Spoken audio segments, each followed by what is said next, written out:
Okay, as it's Easter, I really want to do sort of an Easter theme video, and I've decided I'm going to do one on Watership Down. I think it's rabbits, it's Easter, isn't it? That's as close as we can get. This is a 1978 animated classic. This movie, I remember watching it so much as a kid. I watched it over and over again. I remember we taped it off the telly. This is a brutal movie as well. I love to see every year when a new generation discovers this movie and the shock of them when they think they're going to watch a cute little movie about lovely little bunny rabbits and they get this ultra violence that is Watership Down. I love it because you just see the reaction of people. You get these like, they'll show it on like BBC or ITV or something, and you suddenly get this like wave of how dare they show this violent thing at daytime during BBC or whatever. It is such a funny reaction to see. But I don't remember that reaction happening a lot when I was younger, if I remember rightly. I mean, again, I was a kid when it's sort of watching this for the first time. It's sort of in the early 80s I watched it. But I watched it multiple times. It's one of my favourite movies. Probably my favourite animated movie of all time. It's definitely top 5. I think if I ever did do a ranking thing, it will be in the top 5 definitely of one of my favourite animated movies. This movie, oh my God, it's fantastic. It's based on a book, which I have read by Richard Adams. It's Richard Adams' book. And this book is insanely brilliant. It's like, you know when you watch The Lord of the Rings and you think this movie's brilliant, it's amazing, I love it. And then you read the book and it's just more of it. That's what Watership Down's like. The movie's great, you love it, it's a fantastic movie. When you read the book, you get more. It's like more explanation of why things are happening. More to do with like their home, their legends, their lore. Fantastic book. I recommend anyone to if they want to sit down and read a book, read Richard Adams' Watership Down, especially if you love the movie, because you'll get so much more out of the movie. Since reading the book, I've got so much more out of the movie. And as I talk about this movie, you'll see me referencing the book here and there and how things are a little bit different, how they're more embellished in the book, just to explain certain things that happen in the movie that kind of gets glazed over a little bit. But anyway, let's get into it. So Watership Down is about a group of rabbits that one of them is kind of like psychic, I suppose. He has premonitions. His name's Fiver. There's 2 brothers, Fiver and Hazel. Fiver gets these premonitions and he sort of sees bad things happen. Now we find it from Hazel this has happened before and that they've come true. So Fiver is out in the sort of like the field they're all in, all the rabbits are in their warren, and he suddenly gets his vision of the field covered in blood. And he sees a sign that's been put up and there's a cigarette next to it, so these people have been there. But he gets this really dark feeling. He wants to go and see the Owsler leader, who's kind of like the person in charge of the warren. So this whole film is much like Lord of the Rings again. It has its own language, where the elves have their own language, dwarves have their own language. The rabbits have certain phrases and words they use to describe things.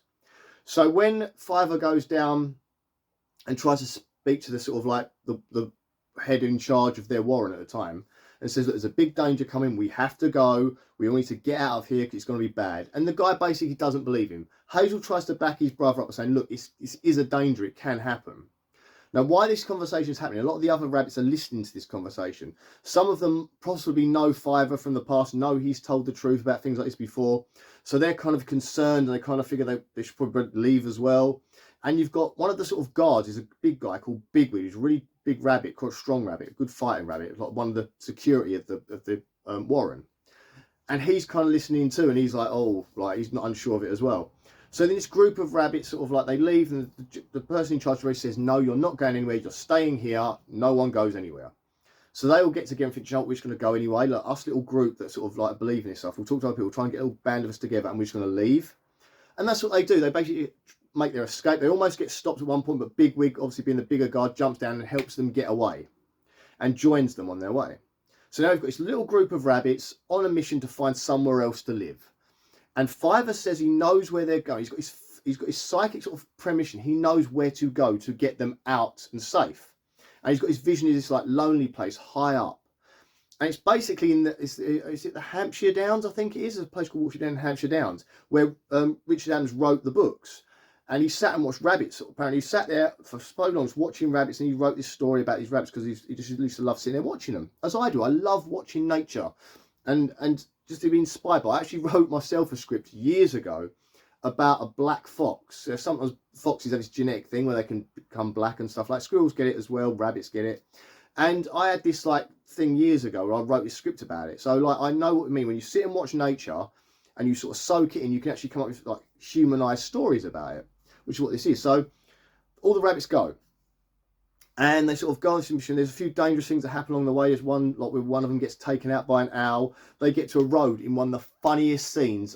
Is brilliant, because Bigwig's basically like, they get to this road, and none of them have seen a road before. But Bigwig's like, it's just a road. It's what people use to drive up and down on. Don't worry about it. And they're like, what do you mean? There's all this big like thing will come past that people ride in.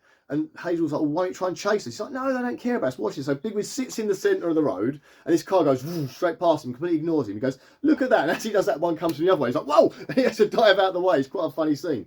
So then we've got the rabbits sort of, again, on their mission. It's just constantly them moving, trying to find somewhere to go. It's why this film, it is kind of Lord of the Ringsy. It's just that journey. It's about a journey.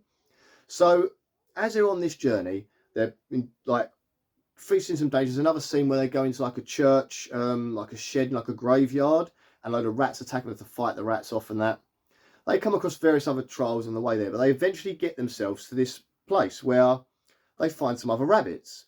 And the other rabbits sort of like, oh, come with us, like, come into our like little den, our warren, and eat the food. The farmer gives us food every day. It's really good here. Like, you enjoy it here. And the rabbits think this is kind of like, this is great. Like, humans give you food. You have to go out looking for it. We can just chill in this place. It seems lovely. And now, when this will get with the book, when you get in the book of this, you find out that the warren that they go into here is massive. And it has this huge chamber in the middle, like a great hall. And all the rabbits sort of communicate and talk to each other there, and they go off into their own little dens and that. And how well structured it is. And one of the rabbits on the, I think it might be Blackberry in the book, who is he's quite clever when it comes sort of like engineering sort of side. And he looks at it and thinks, this is great. Like, and he uses that later on in the film as well, this sort of like knowledge to build this warren. So when they finally find their own home, they use this. But they think this place is great. They think they might stay. And suddenly Fiverr has this other sort of like, this isn't right. Something's not right here. Can't you smell it? Something's not good. And he says, like, he's had enough. He's going to leave. So he walks out. Hazel follows him. They have this chat. And Hazel's like, what are you doing? He says, Fiverr's like, I'm just going to go. This isn't right. I need to go. And Hazel's like, well, okay. Then Bigwig turns up. And Bigwig and Hazel, especially in the book this is, they have a rivalry of like who's going to be in charge, because obviously Bigwig's the bigger former army officer and Hazel's just a normal rabbit. But Hazel's actually a very intelligent rabbit who's quite good when it comes to leadership and working things out. So we get this massive sort of like row outside the thing where Bigwig's like, look, I've had enough of him. He talks rubbish. He's going on about his weird stuff. He's in a mist. Oh, he's got all his stuff, his weird vision stuff going on. This is a great place. We're going to stay here. Sod you, like, I'm going. And Bigwig runs for a hedge. Then you hear, and like that, as if something's happened. Hazel goes bolting in, and Bigwig is caught in a snare. Now, this to me, this is the first time in the movie when you kind of see the graphicness of the movie. So Bigwig's in the snare, it's choking him, it's sort of cutting into his neck and stuff. And you start to see Bigwig bleed from the mouth where he's choking, he's trying to fight against the snare. And you see the saliva come out of him. You think, actually, this film's not nice. This is the point where you really think, I mean, earlier you saw an owl snatch one of the rabbits, and you don't really see much. You see an owl come out and snatch it and go. You don't see it. You sort of got blinking, it's gone. This is where you see Bigwig laying on that floor. His breathing's heavy. There's saliva pouring out of his mouth, and there's blood pouring out of his mouth. And Hazel says to Fiverr, go get the others quick. They go running down to get the others. The rabbits that invited them into their home won't go near it. Say, no, we're not coming. So all the good, like our hero rabbits, all come running back. And they look at it like, what the hell, what is this sort of thing? They're trying to figure out what to do. And they say to Bigwig, what did they teach you in Nowsers? And Nowsers like they're military. He says, what did they teach you? And all Bigwig says, like, choking. He says, like, don't bite the wire. It's no good biting the wire. So they find the peg. So I think it's Blackberry again. He's the clever one. He finds the peg in the ground that's holding the snare. So they go down, dig down, and like chew up and break the peg, which obviously releases the snare.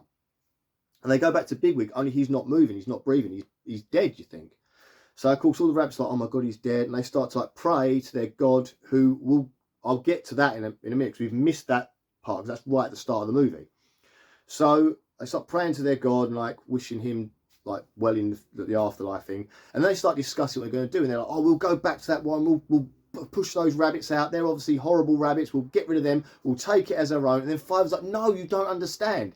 This is what this is. The farmer's feeding the rabbits up so he can catch them later and kill them. So obviously the farmer, whoever owns this land, is trapping the rabbits to eat them and kill them and sell them on whatever he's going to do with them.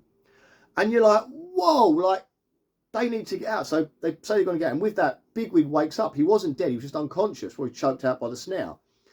And they were like, right, we're just going to go. So they all just leave again.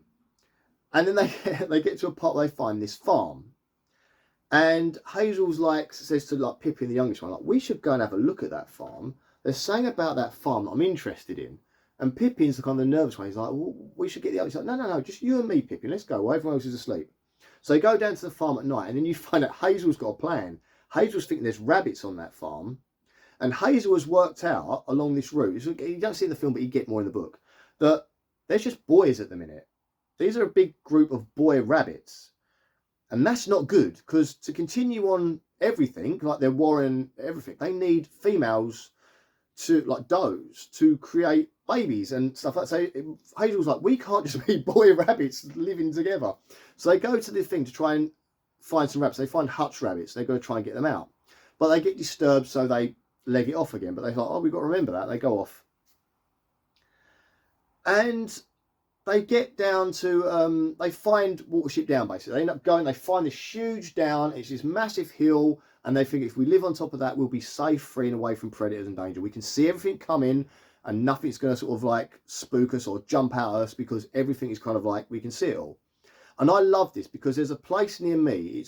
It's a village called White, and it's part of the South Downs. And you can actually walk up to the top of this hill, and there's this like, it's called a White Crown. It's like a monument to the Queen. It's like this nice Jubilee crown. It's carved into the side of the hill, and it's done out of like white stone. And it's a beautiful, when you get up there, the view is stunning. I'll try and put up a picture of it somewhere over here, just so you can see this view. And if you ever sort of like want a lovely view of sort of like from the South Downs, that's a great place to go to. And the village of White is lovely as well. Some nice little eating establishments, pubs and stuff. There's really nice called the Tiggle Trout. It's against the lake, and in the summer that place is a must go to. It's a lovely place. And it's just a really nice quiet village as well. Very sort of English countryside village. Beautiful church in there as well. But anyway, so enough of bigging up Why. So they go up this hill thing, and they're like, this is where we want to stay. They sort of find themselves there.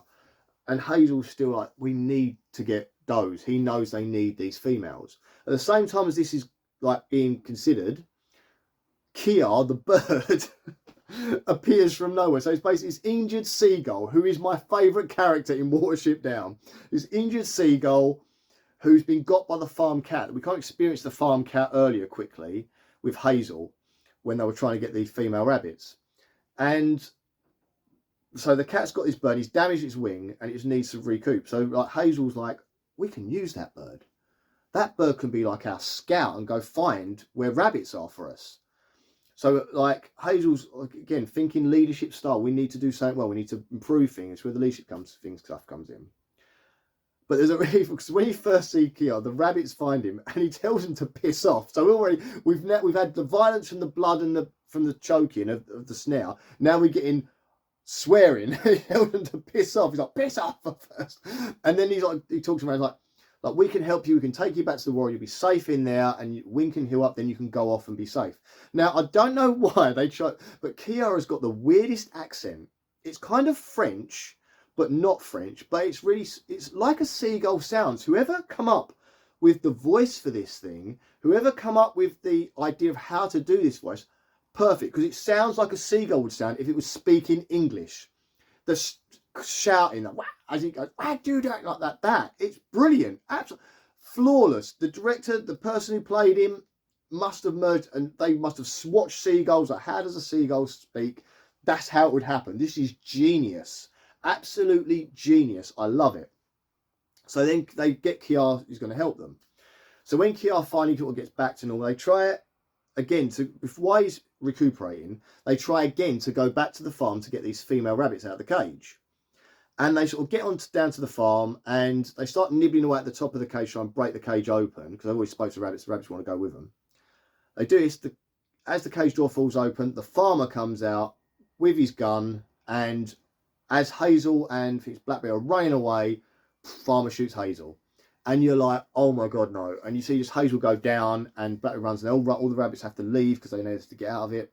But the farmer says he can't find the body of Hazel. He's like, look, he thinks he's fallen in the nettles, can't find him.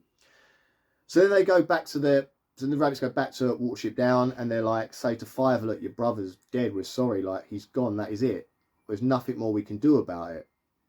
And then Fiver's like, he's not dead, because obviously he's the psychic one, he has these premonitions. He's like, he's not dead. Like, no. And he goes walking off.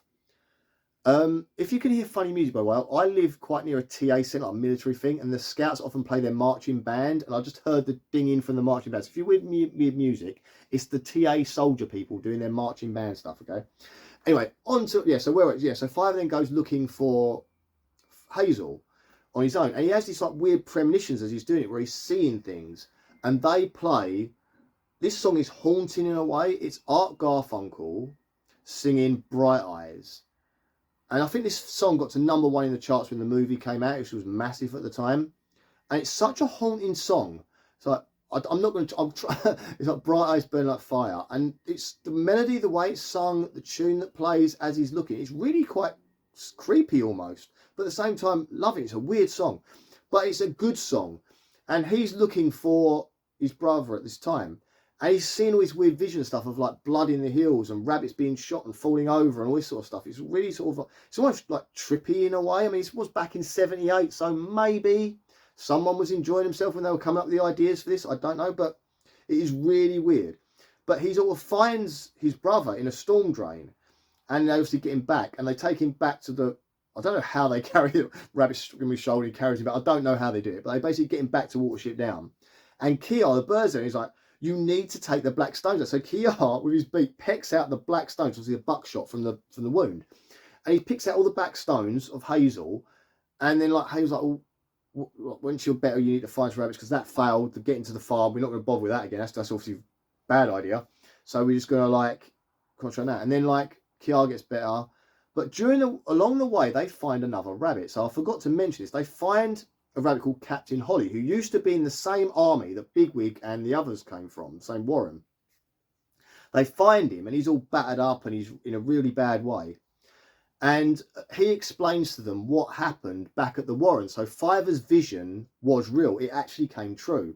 They're actually going to build like a housing development on that field. And if you live where I live in Ashford, Kent, that happens in all the fields around here lately. There's going to be housing, where there used to be life fields and like farming land or just empty massive fields, it's now housing development. So they've gone and they've dug up this housing, dug up the field. So he said, so when Captain Holly, his name is, the rabbit, when he tells them what happened back at their old warren, he says the farmers, all the men coming in, they filled up all the warrens, dug it all in, everyone couldn't breathe. And the visions you get from that, again, are horrific. You see all these rabbit heads sort of going up these tunnels and getting clogged in together. It's really horrible.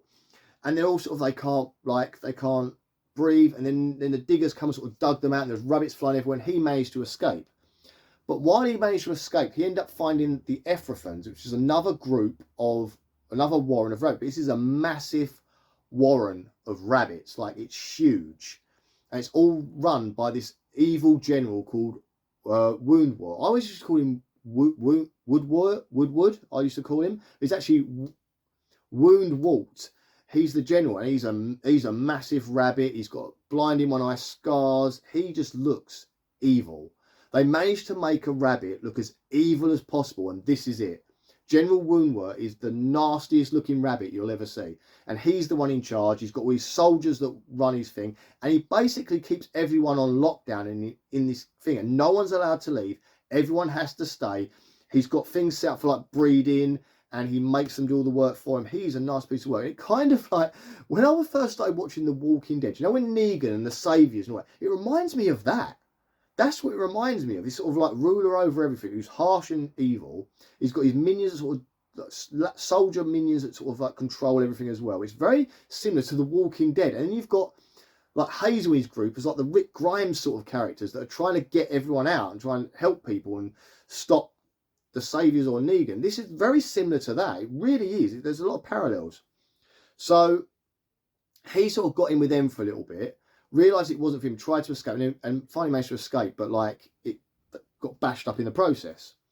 So he's like with them, and he says so Kiar now is like happy, wings working, and he flies off. Comes back a bit later and says to him, look, I found a place, it's Ephrathah. And then Holly warns him, like, no, that is a really bad place. But Hazel's like, we need to get Doze right now. And again, where the book expands this a bit more, you find out that the males are starting to fight each other. Because they actually do have a couple. When they go, in the book, when they go to the farm, they actually bring a couple of the pet rabbits back with them, a couple of females.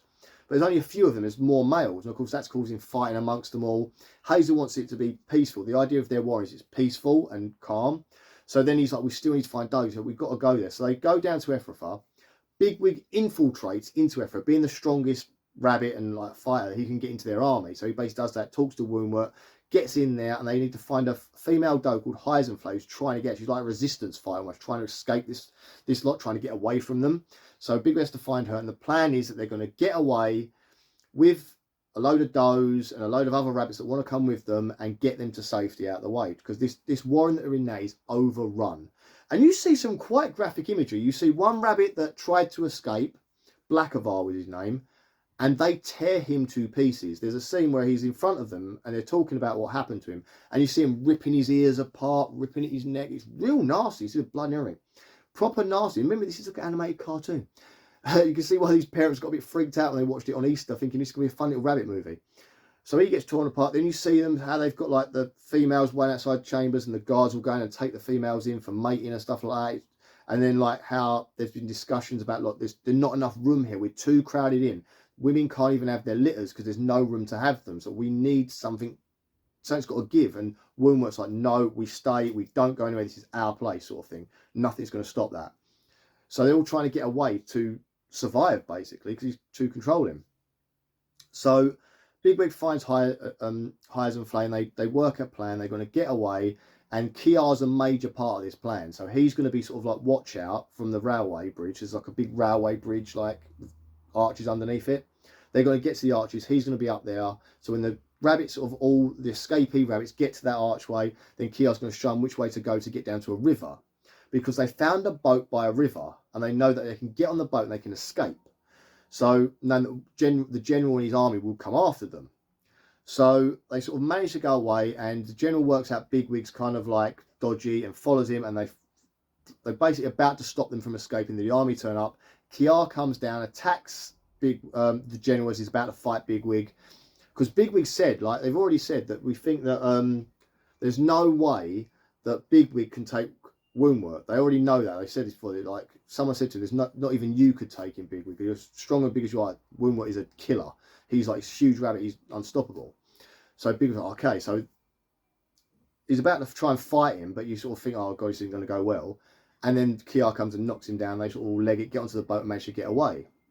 And then you think this is it. You think, oh, this is it. They're all happy now. We live in life happily, and you see them all up in Watership Down happy.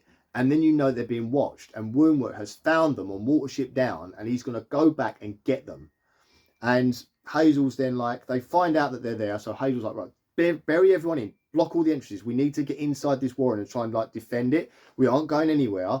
And it's like, I'm going to go talk to him, but we stay here. So Bigwig goes in there, and they sort of like try and barricade it all up. Hazel goes and speaks to Woundwort and said, look, we don't want no part of this. There's a way we can all work together, where you have your warren, we have ours, and we can work together, and it can lighten the load on both ends. But Woundwort's like, no, this is what I do. I'm in charge. I do this, I do that. And tell your chief Bigwig, because at this point, Woundwort thinks Bigwig's the chief, but it's actually Hazel that's the chief.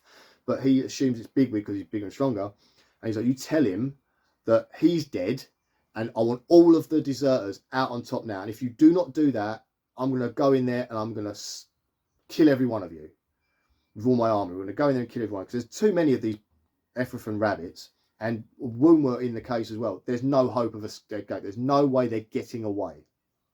So Hazel goes back, and he's like, right, bury this thing up. We need to work something out. And as this happens, Fievel starts to have one of his little hallucination dream things. He starts like rocking back and forth, and he starts screaming like. And then, with this happening, the general sort of armies attack the ones like trying to dig it out, and they can hear Fievel going like, ooh, down the bottom, and they start to freak out, and they're like, hang on a minute, what is down there? What is that weird noise coming up from down there? And they're about to leave, and the general's like, no, you keep digging, you dig now. So they start digging away again, and then like Fievel starts having like flashbacks of things that said before. Now earlier on in the movie, there was a dog running around the woods that was going to try and get them, and Bigwig's like, oh, there's a dog loose in the wood. And Fievel starts saying it, there's a dog loose in the wood. And that triggers Hazel to remember there was a dog on the farm. And he has this brilliant plan that if he can get the dog up to them, that'll get rid of the Ephrathah rabbits, right? It'll chase them away. So Hazel's like, I need 4 fast runners. and he gets them together, and they bolt from the warren and get out. And Wormwood sees them go and says, leave them, I want Bigwig, and I want them people back. So he's still focused on getting revenge on Bigwig for taking away his does. He also wants to get them all back as well. So that's his focus. Screw the 4 that has legged it, I want him and them. So he's still digging away. And then we get Bigwig, who's basically been tasked by Hazel. He says to him, Hazel said before he leaves, he says, you need to defend this warren. No matter what it costs, do not leave, and defend it as much as you can. So Bigwig, this is where Bigwig comes up with this idea. Now you get this in this again where the book expands the film. So in the film, we see Bigwig's in there, and the Woundwort comes in, digs himself into the thing, and he's sort of walking around trying to find Bigwig, and he sort of sees there's a load of rabbits sort of pinned into like an area, and Bigwig buries himself under the dirt. So as Woundwort comes in, Bigwig jumps out. If you watch the book, that was a plan. So Bigwig says to like the others, like, I can't beat Woundwort. If it's a stand-up fight, I am dead, and then you're all dead. There's nothing we can do about it. He says, but if I can hurt him at the start of the fight, shock him, get him somehow badly, then maybe I could stand a chance. If I can injure him straight off really quickly without him knowing I'm there, that's it. So he buries himself underneath. So as Woundwort comes over, Bigwig comes out, and I think he gouges his leg in the book, really sort of takes a chunk out of it, really sort of damages it, and then they start fighting. And this fight is absolutely brutal. There is like scratching, you see him taking chunks out of each other's neck, there's blood going everywhere. Bigwig and Woundwort just go at it, like just, it's insane. And rabbits do fight nastily. If you ever see them like boxing hares and all that, and rabbits fighting in the wild, it is vicious, really vicious. But this is there's blood pouring off of them out their mouths.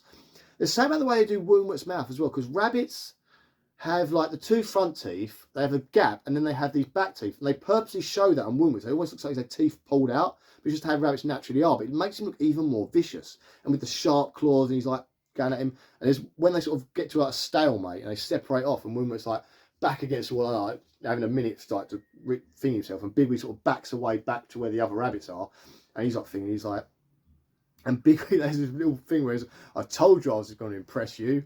And Woundwort's like, yeah, well, I'm still going to kill you, sort of thing. And they sort of go at it again. Now, while this fight is going on, we see Hazel back at the farm, and they're chewing away at the dog's legs. The dog's attached to a rope to a kennel. It's a vicious dog. It's kind of like a, I don't know, it's kind of like a staff bulldog cross. It's a weird dog, and he's nibbling away at the rope, so it's going to break the rope. He's got a rabbit in front of it, and the idea is that the rabbit will run, the dog will chase the rabbit, keep going, chase.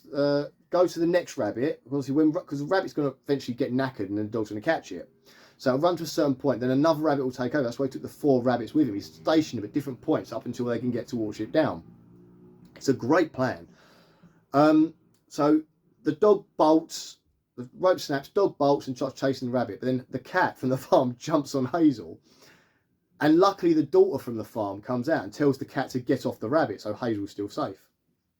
Then we get the dog following the rabbits, trying to get bit by bit. And then you go back to the warren, and you've got Bigwig, who is literally like, he's close to like getting killed by Woundwort. Woundwort's still going at him, still trying to kill him.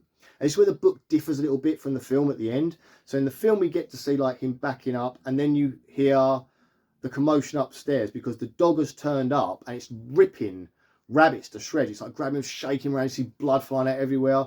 And then like, so Woundwort's like, what's going on up there? And he leaves Bigwig and goes up to see what's going on. Goes outside and sees this dog.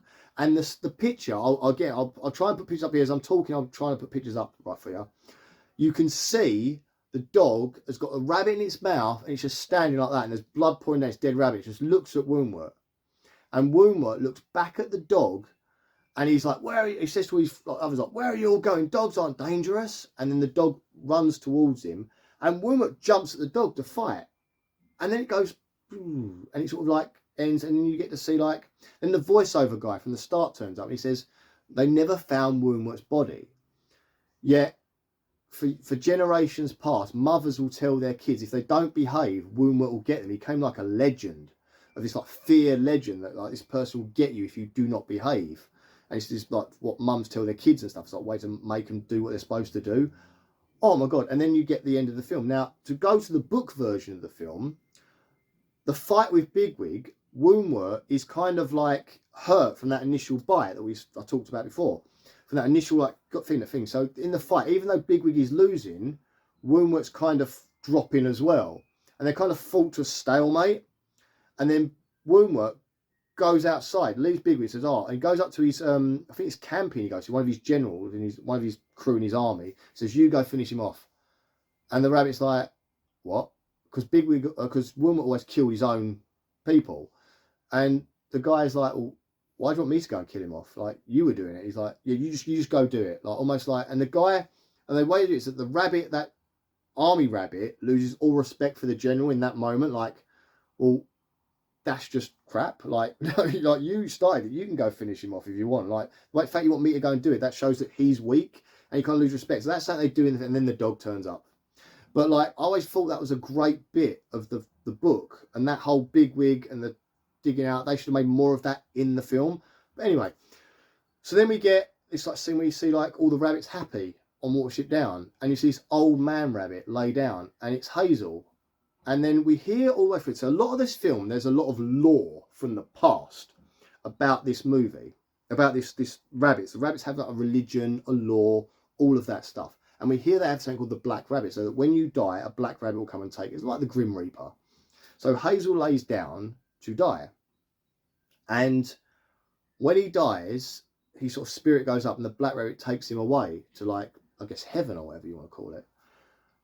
And they play Bright Eyes again. And at this point, you're like, because you've really got attached to Hazel, so you're quite sad he's going. So the Bright Eyes, where it was about finding Hazel, it now becomes about him going off to die. And I was like, that's nice. And then the film ends and you get this great music plays and all these watercolor shots. So that's the story of the movie, and it is fantastic. One of the greatest movies I've ever seen. When I was at school, I just dreamed of becoming like a filmmaker. I wrote a script to try and turn Watership Down into a story about humans and not rabbits. Really hard. The hardest part of me was working out what the dog was going to be, but it's still like the idea of they tried to escape from where they lived, and it was kind of going to be set sort of during sort of like Roman time. This plan of that, and then it would go on. That was my idea, because I love this story so much. I think more could be done with it. Now, they have remade this a few times. There was like a little kiddie cartoon show not so long ago. It was really sort of like cutified it. And then BBC did a remake. It was almost like wood models, but not. It was like animated in a really weird way. Very good, and they sort of put more in from the book and that, but they toned down the violence. And to me, the violence is as much Watership Down as everything else, because it's more realistic. You have to have that violence side to it. If there is if anyone ever listens to me, I would love them to do Watership Down as a 2-part movie and do it the same way they made the Lion King remake. Now, I don't like the Lion King remake, but I want it to be done in that way, so that the animals all look real, like real life rabbits and real life that you can slightly change them to give each one the different characters, but I want that to be done. And then do Watership Down 2 halves. The first half is them getting to Watership Down. The second half is the war with Ephrafa. That'll be amazing. And add the violence, add the gore, add the piss off, add all of that made that film so amazing, and do it that way. You'd have to get a stellar acting voice cast. You'd really have to look for some real good distinctive voices for each of the characters.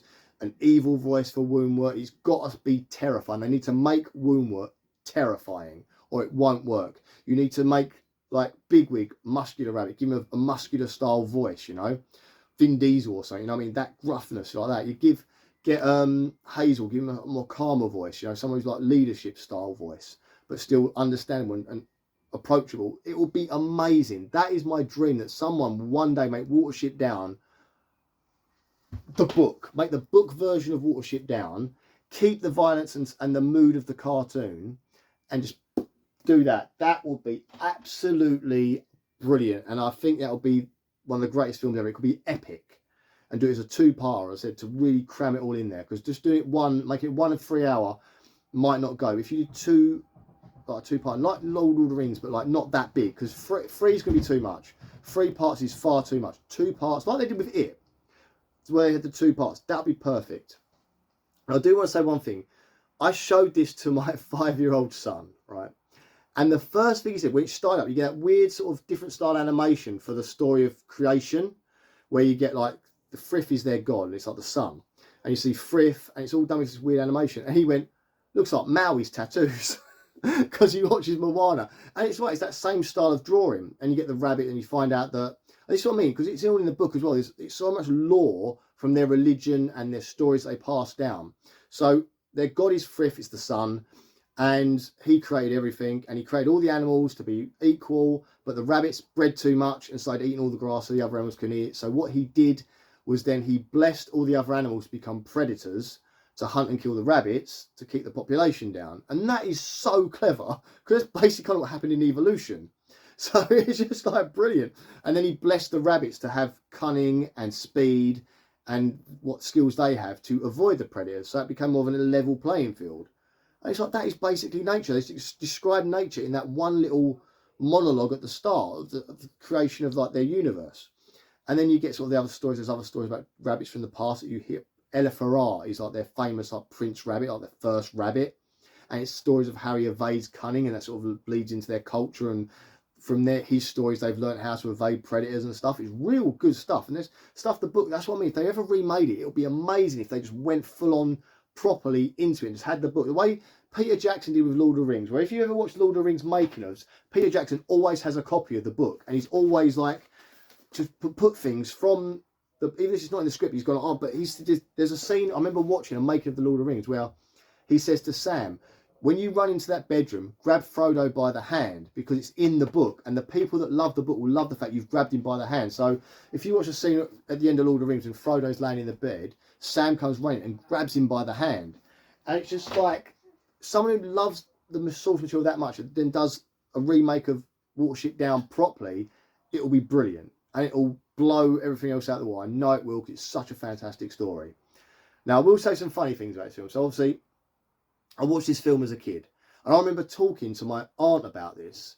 So my aunt and uncle would come over to our house every once in a while. You didn't see them that much, but they'd come over every once in a while. And I was talking about Watership Down and how much I loved it. And I think I must have been like 6 or 7.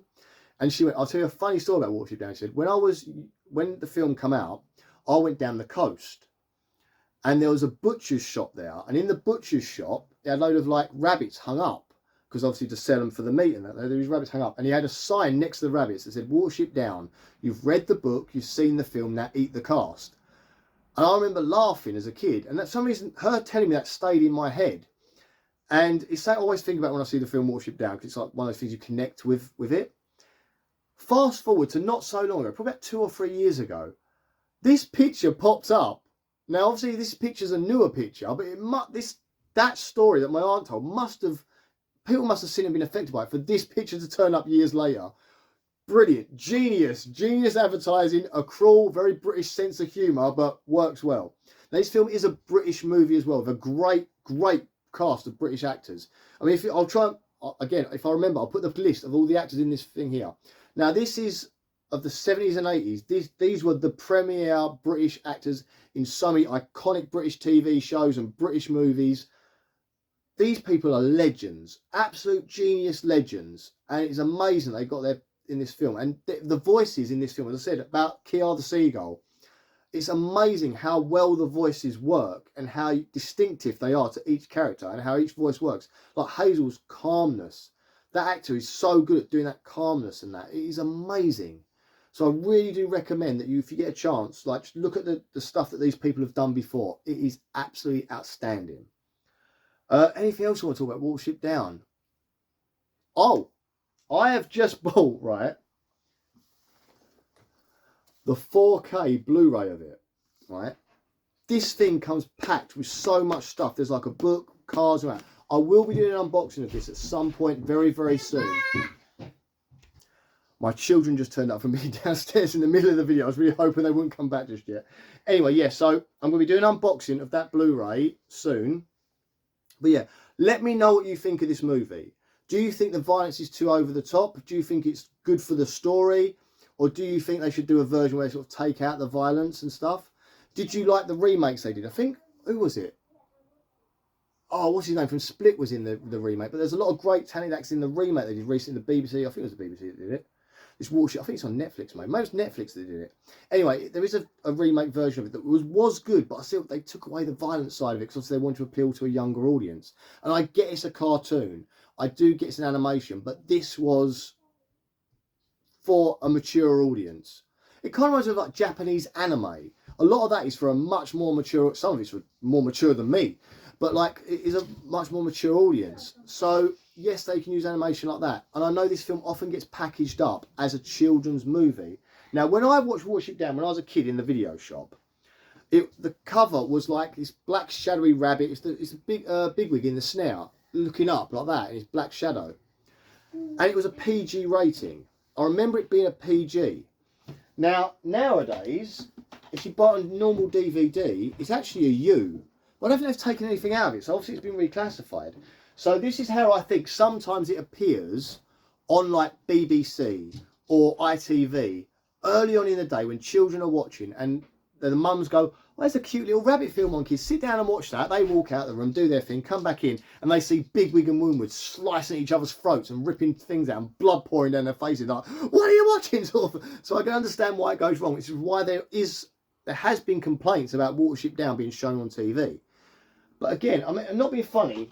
That case is far too Disney looking for the movie that is. It does sell you the movie very wrongly if you look at that case.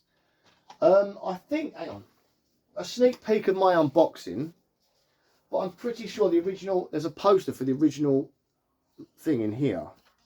I'll probably already put the picture up on the screen anyway, but just because, yeah, it is, look. That's the original, so that was the original case, that picture there. So already you look at it, I think, oh, this doesn't look that kid friendly. Yet, that looks very kid friendly. Happy rabbits having fun with a seagull. So I can understand why people kind of like watch that, think it's going to be something else, and then get traumatized what they see. Because this film did, Woundwort scared a lot of children. Even when I was young, it scared a hell of a lot of people. It's one of those films that's up there with like Never Ending Story for being traumatic. You know, like the whole, like the horse dying in Never Ending Story, Land Before Time with the mum dying and that. It's that trauma that like upsets you as a child. This is one of those films that a lot of people did get traumatized by it. But a lot of people like me loved it. I absolutely loved this film. And then I know they did another one later on, another Richard Adams book called The Plague Dogs. And again, used the same animation stuff. I think they did it after Watership Down, but it never did anywhere near as good. It didn't do it as well at all. But that was a film about, or a story about, two dogs that were in a medical testing facility and they escape. I think it's a Jack Russell and I want to say a German Shepherd or something like that, or a Labrador. And they escape this testing facility and the government are after them because they think they might have got like a virus or a plague from the testing facility because it's like a medicine testing place. And these dogs are sort of on the run as the government are sort of chasing after them. They sort of meet foxes along the way. There's a fox hunt at one point. And when the fox dies, it's horrific and it traumatizes you. And then sort of the dogs get away at the end and they sort of, you think they're going to escape and they have to jump in the water and they keep swimming. It's if you haven't seen The Plague Dogs and you want to cry your eyes out at the end of a movie, watch that. Because I remember watching that film and being like, this isn't Watership Down. As much as I love Watership Down, Plague Dogs was a bit more adult as well. I watched it when I was quite young. I remember remembering the ending of that movie and with the fox dying and the end of the movie, it's just like, oh my God. But yeah, that's another good one to watch from him, or read his book, Richard Adams' book again. But yeah, so it's fantastic. This doorbell went now. Oh my God. Anyway, so again, what did you think of this movie? What are your thoughts and feelings? Do you remember it as a kid? Were you like, are you sort of mighty in your 40s and you remember it?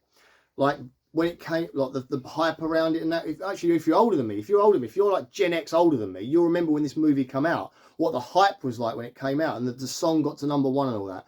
I only know it from what my mum used to say about it and how big it was when it came out. And I watched it when I was probably 4 or 5, but loved it straight away. Thought it was a great story. Now, if you want to say like, so I mentioned Plague Dogs. In the 90s, a TV show come out, and I'm trying to find it. I know it's up there somewhere in my DVD collection. 1 second. Where are you? I know you're up there, you are. Right. So, the only thing kind of on par with this in the same style and vein as it's on, the camera's going everywhere now because I'm not the stand, is a TV show that came out in the 90s called The Animals of Farthing Wood. This is the closest thing I'm supposed to Watership Down. It's the same style. And some of this, they're very nice. It's a kids' TV show. Used to be on the Broom Cupboard on BBC One in the UK. After school, you come home from school, watch the kids' programmes. This is one of the shows on now. This is a PG for a reason, people. There is an episode in this that traumatised so many people. This is a story about a group of animals, much like Watership Down, that have to leave where they live. Or something bad's about to happen now. They go off to find a nature sanctuary called I can't remember what it's called. They leave Farthing Wood to go and find this nature sanctuary that they can like live and be happy. But it's the journey on the way. It's traumatic and scary and crazy. But it's very similar to Watership Down. So if you get a chance, I'd suggest you find The Animals of Farthing Wood. The first series, it gets a bit silly after the first series. If you want to keep watching it, keep going with the second, third series. But the first series is an amazing story. That's another one. I would love to make a movie. Again, same style as a remake of Lion King, where they look real. Do that with this. That will be brilliant. But there is I'll warn you now, there is a scene which involves a butcher bird and mice. And I'll forever remember that episode. I'll forever remember what happens in that episode. That will never leave me. That and the hedgehogs will never leave me. Anyway, guys, thank you so much for watching. I know this is kind of a dark Easter movie, but it was this or Hop. And I wanted to go for this one because this is my generation and all that. I mean, my daughter loved Hop when it came out, and Russell Brand's great. But, except if you... depends on whose side of the story you believe. But that is a funny movie. But I really wanted to do Watership Down. I've wanted to do this for so long. So happy Easter, everyone. And I'll see you all very, very soon for some more reviews. And hopefully you can watch that unboxing when I do that at some point later. See you later, guys. Bye.